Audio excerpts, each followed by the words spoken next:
মানুষ যখন জন্ম নেয় তখন তার সাথে তার জিহ্বাও জন্ম নেয়। কিছু বছর পরে তার দাঁতও ওঠে, আর বৃদ্ধ অবস্থায় এই দাঁত তার সঙ্গ ছেড়ে চলে যায়। কিন্তু জিহ্বা তখনও সঙ্গ দেয়, কারণ দাঁত কঠোর হয় কিন্তু জিহ্বা কোমল হয়। ঠিক সেরকমই আপনি আপনার অস্তিত্ব বেশি সময় অবধি অক্ষুণ্ণ রাখতে চাইলে আপনাকে জিহ্বার মতো কোমল আর নমনীয় হতে হবে, যাতে যেমনই পরিস্থিতি আপনার সম্মুখে আসুক, চড়াই আসুক বা উতরাই, দুঃখ আসুক অথবা সুখ, ক্ষতি হোক বা লাভই হোক, আপনার অস্তিত্ব যেন না ক্ষুণ্ণ হয়। কঠোর হওয়ার ফলে আপনার ভেঙে পড়ার সম্ভাবনা অনেক বেড়ে যায়। সমস্যা যেমনই হোক, দুঃখ আসুক অথবা সুখ, কোমলতার সাথে সাহসের সাথে তার সম্মুখীন হন। রাধা রাধা। মন্থন।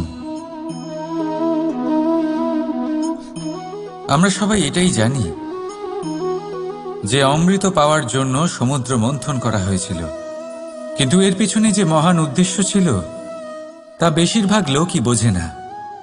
আজ সেই মহান উদ্দেশ্য আমি আপনাদের বুঝিয়ে বলছি। আমাদের জীবনে এই অমৃত লাভ করার জন্য পথপ্রদর্শক হয় মন্থন। তারপরে আমরা করি প্রতিজ্ঞা, তারপর নিই প্রস্তুতি, যেটা দেবতারা আর অসুরেরা একসাথে করেছিলেন। তারপর আমরা করি চেষ্টা। বাসুকীর মুখ থেকে বিশ্বশ্বাস নির্গত হওয়া এটা প্রারম্ভিক বাধা হয়ে দাঁড়িয়েছিল, তবুও আমাদের লক্ষ্য দৃঢ় ছিল। যদিও সমুদ্র মন্থন থেকে হলাহল উঠে এলো, আমরা ভয় পাইনি, আমরা সেটার মোকাবিলা করলাম। ঠিক সেই পথেই যখন আমরা অনেক অমূল্য রত্ন পেলাম, নক্ষত্র পেলাম, সেটার প্রতি আকর্ষিত না হয়ে অমৃত লাভ করার পরেই আমরা শান্ত হলাম। এইভাবে যদি আপনি নিজের জীবনে প্রতিজ্ঞা, প্রস্তুতি, চেষ্টা, দৃঢ় নিশ্চয়, অটল থাকা আর আকর্ষণ থেকে বিরত থাকেন, যদি এইসব গুণ আপনার ভেতরে একত্রিত করে নেন, তাহলে আপনিও আপনার জীবনের অমৃত অবশ্যই লাভ করবেন। রাধা রাধা। মানুষের কোন বিষয়ে অহংকার থাকে? সময়, ক্ষমতা, শরীর আর সম্পত্তি। আর এই চারটেই সর্বদা সঙ্গে থাকে না। কি বিচিত্র ব্যাপার! আপনি নিজেই দেখুন। সময় আজ ভালো হলেও কাল অবশ্যই খারাপ হতে পারে। ক্ষমতা আজ আপনার থাকলেও কাল তা নাও থাকতে পারে। এই শরীরটা তো নশ্বরই বটে। যত আপনি বার্ধক্যের দিকে অগ্রসর হবেন, দুর্বল হতে থাকবেন, সৌন্দর্য ক্ষীণ হতে থাকবে। আর সম্পত্তি আজ আপনার, কাল অন্য কারোর হয়ে যাবে। আর এই সমস্ত নশ্বর জিনিসে মন কেন্দ্রীভূত করতে করতে ব্যক্তি ভুলে যান সেই বিষয়গুলি যা সর্বদা আপনার সাথে থাকবে, আপনার ঢাল হবে, আপনার সম্বল হয়ে থাকবে। আর তা হল আপনার স্বভাব, বুদ্ধি, সৎসঙ্গ আর খাঁটি সম্পর্ক। নিজের স্বভাব শীতল রাখুন, কর্মে বুদ্ধির পরিচয় দিন, সর্বদা ভালো মানুষের সাথে সময় কাটান, আর খাঁটি সম্পর্ক সর্বদা পালন করুন। জীবনে সর্বদা সুখী হবেন। রাধা রাধা। কথায় আছে যে ভাগ্যের খেলা অত্যন্ত বিকট হয়। দেবতারাও বুঝতে পারেন না যে এই খেলা কি। আমরা তো শুধু সাধারণ মানুষ। ঠিক আছে, সিদ্ধান্তের কথা বলি। সিদ্ধান্ত নেওয়া তো আপনারই হাতে আছে। কেন? দেখুন, ভাগ্য আপনার সিদ্ধান্ত পাল্টাতে পারে না, কিন্তু আপনার সিদ্ধান্ত, এটা আপনার ভাগ্য অবশ্যই পাল্টাতে পারে। তাই ভাগ্যের উপরে নির্ভরশীল থাকবেন না। মনোসংযোগ করুন আজকের সিদ্ধান্তের ওপর। শান্ত মনে বিচার করুন, তারপর সিদ্ধান্ত নিন, কারণ এই সিদ্ধান্ত এটা বড়ই গুরুত্বপূর্ণ। আপনার আজকের সিদ্ধান্ত আপনার ভবিষ্যতের কাঠামো। আপনার আজকের এই সিদ্ধান্ত ভবিষ্যতে সৌভাগ্য হতে পারে, আবার দুর্ভাগ্যও হয়ে দাঁড়াতে পারে। সিদ্ধান্ত আপনার। রাধা রাধা। আমরা সবাই মন্দিরে যাই, ঈশ্বরের সামনে হাত জড়ো করে বসি আর নিজের ইচ্ছে প্রকাশ করি। কখনো ভেবেছেন ঈশ্বরের কেমন লাগতে পারে যে আমার ভক্তরা আমার কাছে আসে শুধুমাত্র নিজের ইচ্ছে পূরণের জন্য, আমার সাথে দেখা করতে নয়? অসংখ্য লোক মন্দিরে যান নিজের ইচ্ছে ঈশ্বরকে জানানোর জন্য। যদি তাদের ইচ্ছে পূরণ না হয় তারা হতাশ হয়ে পড়েন। এবার থেকে যখনই আপনি মন্দিরে যাবেন, ঈশ্বরের সামনে বসবেন, হাত জড়ো করবেন আর বলবেন, ধন্যবাদ, ধন্যবাদ ঈশ্বর যে আপনি আমাকে যা দিয়েছেন তাতেই আমি খুশি। শুধু আমাকে পথ দেখাবেন যে কিভাবে আমি নিজের কর্মের দ্বারা, শুধু আমার কর্মের দ্বারা সেই সব পেতে পারি যা আমি চাই। ঈশ্বরের থেকে শুধু চাইতে গেলে তাহলে ঈশ্বরের কাছে নিজেকে অনেক ছোট মনে হবে। কিন্তু যদি নিজের কর্ম করে তারপর ঈশ্বরকে ধন্যবাদ জানান, তাহলে সঠিক রূপে আপনি ঈশ্বর লাভ করবেন। রাধা রাধা। আশ্চর্য ব্যাপার, তাই না? আমাদের সবসময় আমাদের নাম ধরে ডাকা হয়, নাম দিয়েই আমাদের পরিচয়। এই নামই আমাদের ইতিহাসে স্থান বানাতে আমাদের সাহায্য করে। সুনাম অর্জন করতে মানুষ কি না করে থাকে, নামে যাতে কলঙ্ক না লাগে তার জন্য মানুষ কি না করে থাকে। জীবনে আপনি যা পেয়েছেন, অর্থ, সম্পত্তি, সুখ, এই সব কিছুই নামের কাছে মূল্যহীন। নাম সর্বদা উচ্চ স্থানে থাকে। এই নামকরণের অনুষ্ঠান আমাদের কাছে অত্যন্ত গুরুত্বপূর্ণ। এবারে আপনার কি মনে হয় আমি কোন নামের কথা বলছি? সেই নাম যা আমরা জন্ম থেকে পেয়েছি? না, আমি সেই নামের কথা বলছি যা আমরা নিজের কর্ম দ্বারা অর্জন করেছি। যা জন্মের সময় পেয়েছি তা মৃত্যুর সাথে চলে যাবে, কিন্তু যে নাম কর্মের দ্বারা অর্জন করেছি সেটা আমাদের অমর করবে। মাতা পিতা আমাদের জন্ম দেয়, জন্মের সাথে সম্পর্ক দেয়, সমাজ থেকে পাই বন্ধু, প্রকৃতি থেকে পাই খাদ্য। যদি এমন কিছু থাকে যা আমরা নিজের যোগ্যতায় পাই, তা হলো আমাদের কর্মের ফল। সেই নাম যা আমরা আমাদের কর্মের দ্বারা অর্জন করেছি। তাই সর্বদা ভালো কর্ম করুন আর আমার সাথে ভালোবেসে বলুন, রাধা রাধা। মানুষ বড়ই বিচিত্র প্রাণী, সব সময় লড়াই করতে থাকে, সব সময় চেষ্টা করে যাতে সেই শ্রেষ্ঠ হয়, চেষ্টা করে যাতে তার সামনে সবার মাথা নত হয়। তাই সবার আগে শক্তি অর্জন করার চেষ্টা করে। সে শক্তি অর্জন করেও নেয় আর তারপর ভয় দেখিয়ে সবাইকে নিজের সামনে নত করে। কিন্তু একটা গুরুত্বপূর্ণ কথা ভুলে যায়, বুঝতেই পারে না। দেখুন, আমি আপনাকে একটা উদাহরণ দিই। আপনি নিশ্চয়ই বৃক্ষ এবং তার ডালপালা দেখেছেন, যা ফলের ভারে নিচু হয়ে যায়। ফল পড়ে গেলে আবার সে উঠে যায়, তারপর আরও একটা ফল হয়, সেটাও পড়ে গেলে আবার উঠে যায়। সর্বদা নত থাকে না।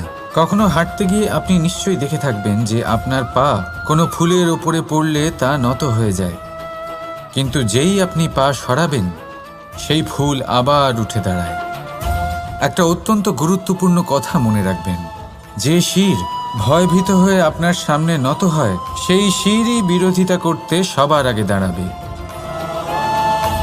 আপনি জিতে নিন, সবাইকে জিতে নিন, কিন্তু ক্ষমতার দ্বারা নয়। তাদের জিতুন প্রেমের সাহায্যে। রাধা রাধা। ঈশ্বর লতা পাতাকে দাঁড়িয়ে থাকার শক্তি দেননি, ঈশ্বর এই শক্তি দিয়েছেন বৃক্ষকে। এই লতা পাতা বৃক্ষের সাহায্যে দাঁড়িয়ে থাকে, তাতেই বিকশিত হয়। এবার এই লতা পাতা দুই ধরনের হয়। প্রথম সে যে এই বৃক্ষতে বিকশিত হয়, ফুল ফুটিয়ে তোলে, নিজেকেও সুন্দর বানায়, বৃক্ষকেও সুন্দর বানিয়ে তোলে। দ্বিতীয় সে যে বৃক্ষকে পুরোপুরি শুকিয়ে দেয়, তার প্রাণ শক্তি তার থেকে কেড়ে নেয়, আর শেষে নিজেও ধ্বংস হয়ে যায়।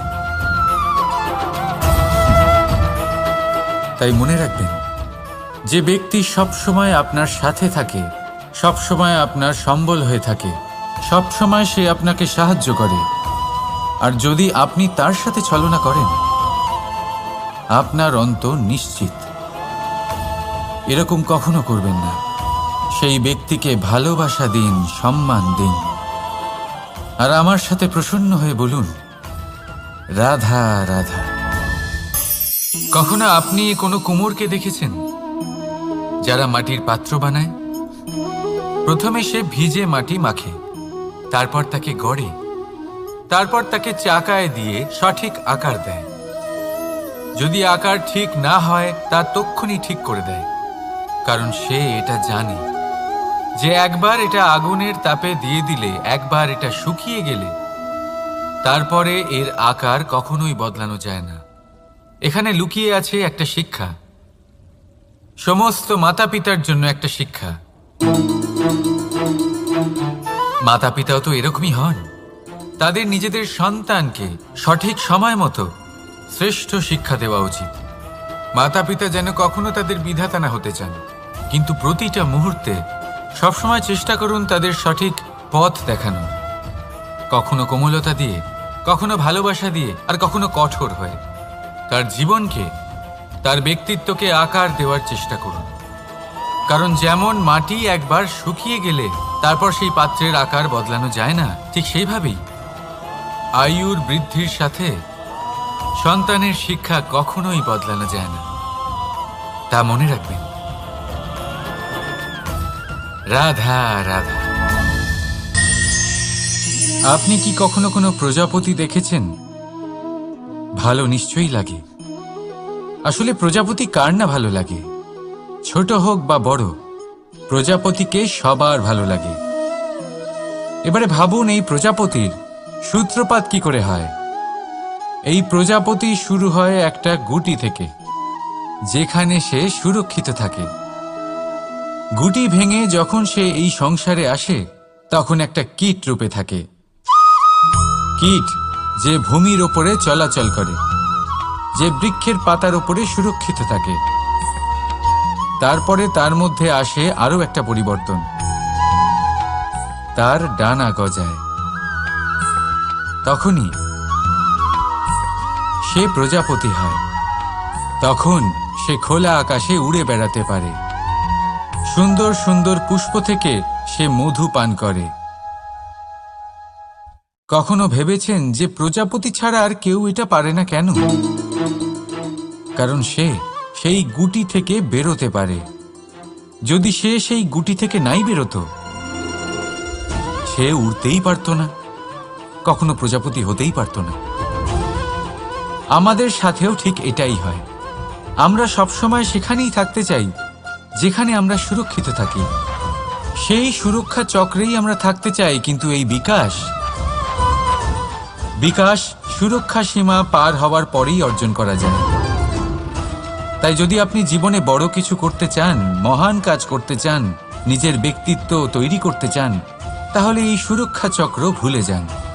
সুরক্ষা সীমা লঙ্ঘন করুন, এগিয়ে যান। প্রতিকূলতার সম্মুখীন হন, কঠিন পরিস্থিতির সম্মুখীন হন, সাহস করে এগিয়ে চলুন, আরো শক্তিশালী হয়ে উঠুন।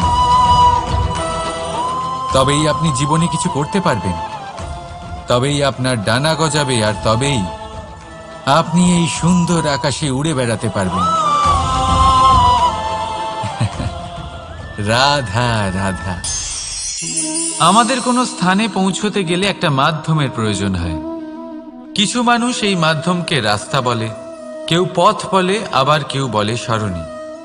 মানুষ নিজের লক্ষ্যে পৌঁছানোর জন্য এই পথেরই খোঁজে থাকে, কিন্তু মানুষ একটা কথা বুঝতে পারে না, যে এই পথে এগোতে গেলে এই পথকে পিছনে ঠেলাও অত্যন্ত প্রয়োজন। যদি এটা করার ক্ষমতা আপনার না থাকে তাহলে আপনার পথ আপনাকে লক্ষ্যে পৌঁছতে দেবে না। দ্বিতীয় কথা, যদি নিরন্তর চেষ্টা আপনি করতে পারেন, যদি সেই ক্ষমতা আপনার মধ্যে থাকে, তাহলে আপনি যখন চাইবেন, যেখানে চাইবেন, নিজের পথ নিজেই বানাতে পারবেন। রাধা রাধা। আমাদের সব থেকে ভালো লাগে বিজয়, সব থেকে অপ্রিয় হলো পরাজয়। কিন্তু আপনাকে একটা কথা বলে দিই, হার নামক কোনো পরিণাম হয়ই না। যাই পরীক্ষা থাকুক না কেন, হয় সেটা জয়তে পরিবর্তিত হয়, নয় সেটা আমাদের কোনো শিক্ষা দিয়ে যায়। তাই কোনো কিছু নতুন শুরু করার আগে কখনো সংকোচ করবেন না। হয় জয় আপনাকে বিজয়ীর মালা পরাবে, নয়তো এই হার আপনাকে অমূল্য কিছু শিখিয়ে যাবে। রাধা রাধা। এই ছোট কাঠের ডাল দেখতে পাচ্ছেন আপনি? একটা বৃক্ষ থেকে এরম হাজার হাজার ডাল পাবেন, যা দিয়ে আপনি আগুন জ্বালাতে পারবেন, যা নিজে জ্বলে আমাদের ভোজন বানাতে সাহায্য করে থাকে, যা নিজে জ্বলে অন্ধকারে আমাদের আলোকিত করে। যদি এটাই অন্যভাবে দেখা যায়, তাহলে এমনই এক ছোট্ট ডালের টুকরো একটা ছোট্ট ফুলকিতেই নিজের সাথে হাজার হাজার বৃক্ষ জ্বালিয়ে দিতে পারে।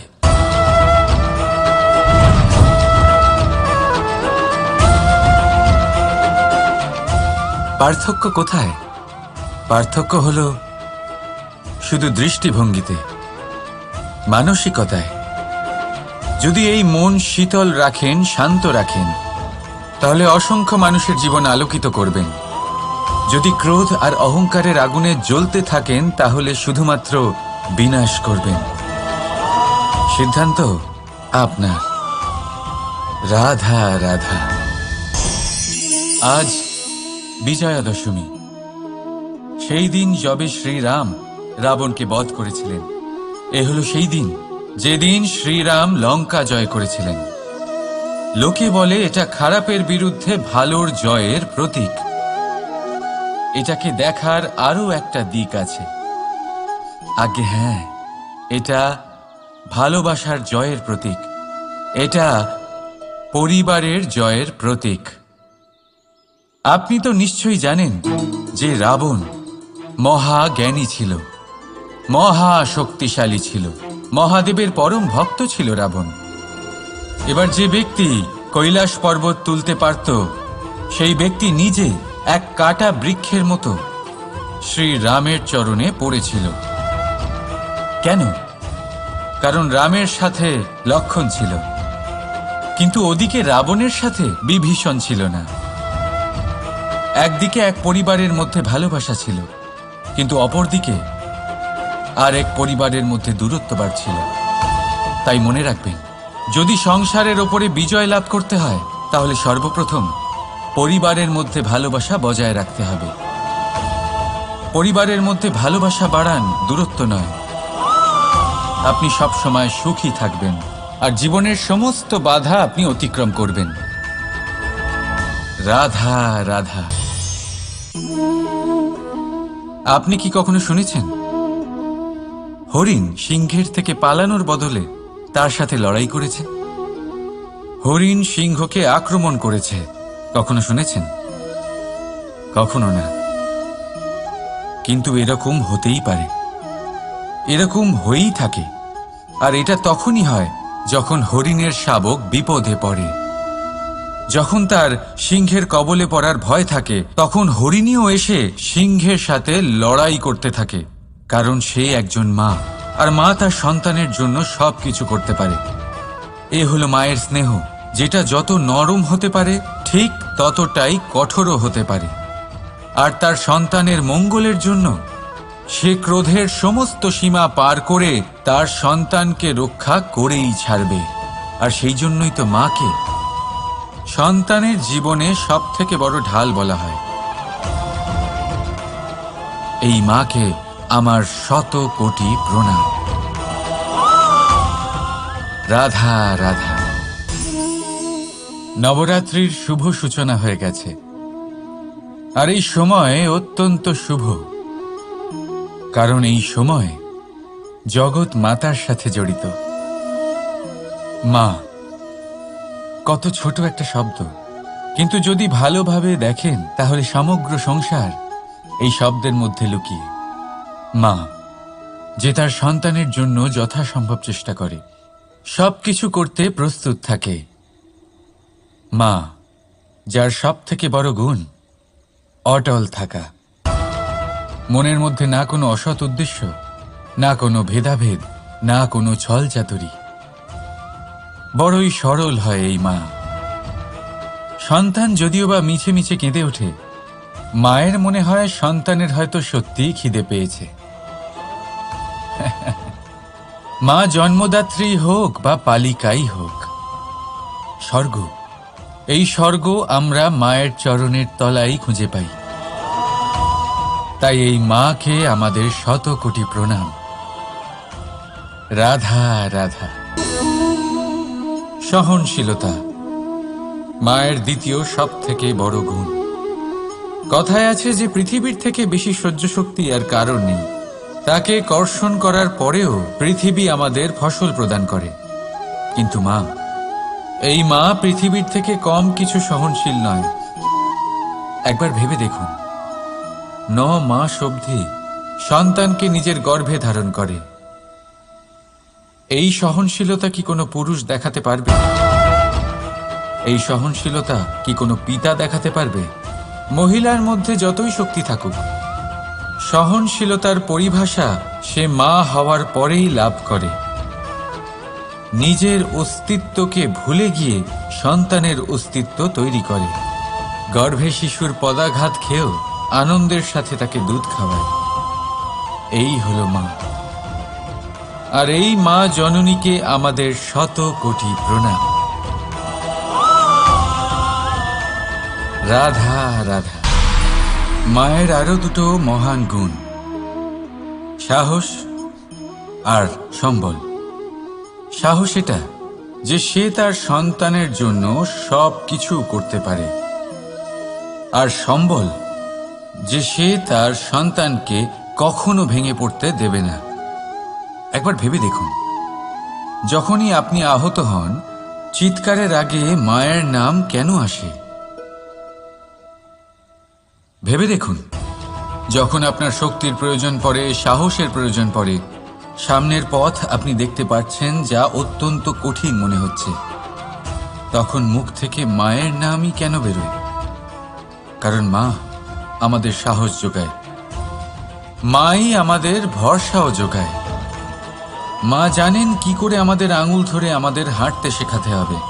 মা এটাও জানে যে কিভাবে কান ধরে আমাদের সঠিক পথে নিয়ে আসতে হবে। এই রকম সাহসী মায়েদের আমার শত কোটি প্রণাম।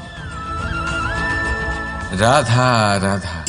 মায়ের আরেকটা সব থেকে মহান গুণ, পরিস্থিতির সাথে নিজেকে মানিয়ে নেওয়ার অদ্ভুত শক্তি। যেভাবে একজন মা নিজেকে মানিয়ে নিতে পারেন, আর কেউ তা পারে না। মা একটা বিশাল নদীর মতো, যার গতিবেগ অপরিসীম, কিন্তু অহংকার একটুও নেই। যেভাবে একটা নদী পথের অনুকূলে প্রবাহিত হয়, সেভাবে একজন মা নিজের সন্তানের স্নেহে ঢলে পড়ে, পরিস্থিতি যাই হোক না কেন। সন্তানের ঘুমানোর সময়ের সাথে নিজের ঘুমানো, সন্তানের জাগার সময়ের সাথে নিজের জেগে ওঠা, সন্তানের পছন্দ মতো খাবার সে নিজের পছন্দের খাবার বানিয়ে নেয়। এটা মায়ের আঁচলই বটে, যা রোদে ছায়া হয়ে আসে, যা শীতে কম্বলের কাজ করে। মা মা এমন হয় যে সন্তানের যাতে ঘুম না ভাঙে, সেই জন্য সে এক পাশ হয়ে ঘুমানোর অভ্যেস করে নেয়। আর পরিস্থিতির সাথে শুধুমাত্র সেই মানিয়ে নিতে পারে যে সন্তানকে প্রকৃত ভালোবাসে। এই মাকে আমার শত কোটি প্রণাম। রাধা রাধা। করুণা। করুণা সেই অনুভূতি যার থেকে এই সংসারের সমস্ত অনুভূতির জন্ম হয়। আর এই সমগ্র সংসার মায়ের থেকে জন্ম নেয়। মাই সেই ব্যক্তি যিনি করুণার সাগর। সন্তানকে দেখেই উনি বুঝে যান যে তার বিড়ম্বনা কিসের, তার কিসের প্রয়োজন। সন্তানের চোখে যদি উনি জল দেখেন, সেটা দেখেই উনি বুঝে যান যে সন্তানের শরীরের কোন অংশে সে আঘাত পেয়েছে। সন্তানের কিছু না বলা সত্ত্বেও মা বুঝে যান যে আজ আহারে সন্তান কি খেতে চায়। ইনি হলেন মা। মা করুণার সবথেকে বড় রূপ। আর আজকের যুগে মানুষেরা জীবনে একটু এগিয়ে গেলেই মাকে পেছনেই ফেলে আসে, মাকে ভুলেই যায় তারা। এই ভুল আপনি কখনোই করবেন না, কখনোই করবেন না। কারণ মা সেই করুণা যে আপনার জীবন থেকে চলে গেলে তারপরে আপনি জীবন অবশ্যই যাপন করবেন, কিন্তু কখনোই জীবন বাঁচতে পারবেন না। তারপরে আপনার জীবন থেকে আপনার এই মূল্যায়ন, আপনার জীবন থেকে করুণার এই অনুভূতি, সেটাও আপনি হারিয়ে ফেলবেন। আপনার মা সব থেকে গুরুত্বপূর্ণ। যদি মাকে হারিয়ে ফেলেন তাহলে বুঝবেন সব হারিয়ে ফেলেছেন। তাই মাকে সর্বদাই মনে রাখবেন, সর্বদাই তাকে ভালোবাসুন। আর আমার সাথে বলুন, রাধা রাধা।